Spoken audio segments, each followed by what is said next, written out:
किसान साथियों राम राम। आशा और उम्मीद करता हूँ कि आप सब ठीक ठाक हो। साथियों, आज चर्चा हम करने जा रहे हैं नरमा की फसल के ऊपर। और नरमा की फसल के ऊपर इस समय एक बेहद चर्चा करनी बहुत ज़रूरी हो चुकी है, क्योंकि बहुत से किसानों के फ़ोन आ रहे हैं कि हरा तेला नामक बीमारी जो है वो नरमा में जो हम स्प्रे डाल रहे हैं उससे कंट्रोल नहीं हो रही है। साथियों, मैं इसी तरह की जानकारी आप तक लगातार पहुंचा रहा हूं और मैं उम्मीद करता हूं कि आप इस जानकारी को अनेक किसानों शेयर करके उन किसानों को जागरूक करने और इस बारे जानकारी देने की कृपा करेंगे, क्योंकि हरा तेला एक ऐसी बीमारी है कि जो और दूसरे खेतों से भी उड़ करके खेत में आ जाती है, और जब तक ये प्रभावी दवाई के संपर्क में नहीं आता है तब तक इसका कंट्रोल संभव नहीं है। साथियों, पिछले साल भी आप सबको पता है कि हरा तेला ने बहुत ज़्यादा नरमा में नुकसान किया। हरा तेला के कारण पौधे के किनारे पीले हो जाते हैं, और अब तो ग्वार और मूंग में भी हरा तेला ने अपना प्रकोप जो है दिखाना शुरू कर दिया है। पत्तों की कोर का पीला होना, पत्तों का थोड़ा सिकुड़ना, ये सब लक्षण जो है हरा तेला के दिखाई दे रहे हैं।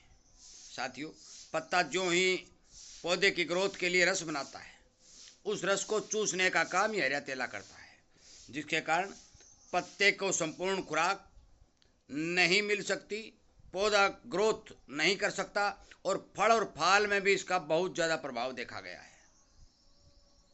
इसी तरह की बीमारी जो लगातार फसलों में आ रही है, उन बीमारियों का संपूर्ण इलाज यदि किसान नहीं करेगा तो उस फसल के प्रोडक्शन पर भारी भरकम असर पड़ने की संभावना बनती है।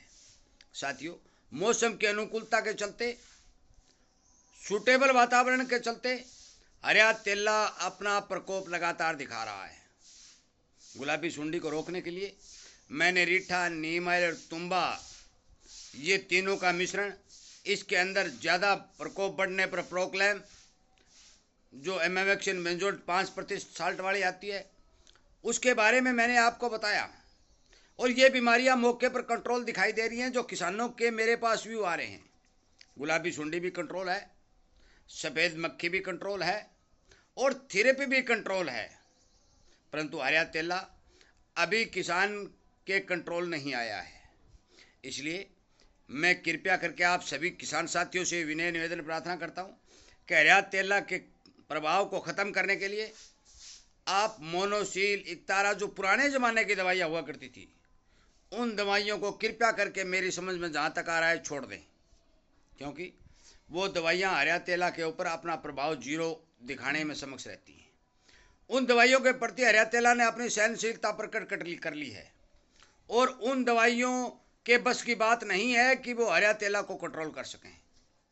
इसलिए जिस तरह आप ग्लाइसोफेट 41% को छोड़कर 71% पर आ रहे हैं, इसका सबसे बड़ा कारण यह है कि जो हम दवाइयाँ यूज कर रहे हैं, जब वो दवाई ज़्यादा चलनी शुरू हो जाती है तो कंपनी वाले इसमें साल्ट घटा देते हैं, और साल्ट घटाने के चलते वो दवाइयाँ असर करना बंद कर देती हैं।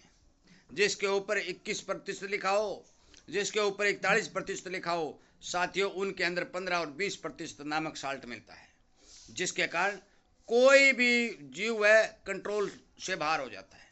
परंतु हमारी जेब लूटने के लिए, हमारा खर्च बढ़ाने के लिए कंपनियों ने अब हाई पावर दवाई बनानी शुरू कर दी। उसका नाम हाई पावर है, परंतु साल्ट साथियों वही है, परंतु पैसे हमारे ज़्यादा लगते हैं। हमें पूर्ण रूप से साल्ट प्राप्त हो, उसके लिए हमें 71 और 80% तक के जहर खरीदने पड़ रहे हैं, और उन्हीं के प्रभाव से तेला कंट्रोल हो रहा है।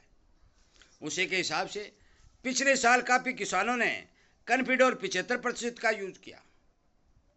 साथियों, साल्ट तो 20-30% उसमें था, परंतु 75% लिखा गया था, परंतु जिस पर 20% लिखा गया है उसमें तो 5 और 7% ही है। उस दवा के प्रभाव से, उस दवा के स्प्रे से हरा तेला संपूर्ण रूप से कंट्रोल नजर आया।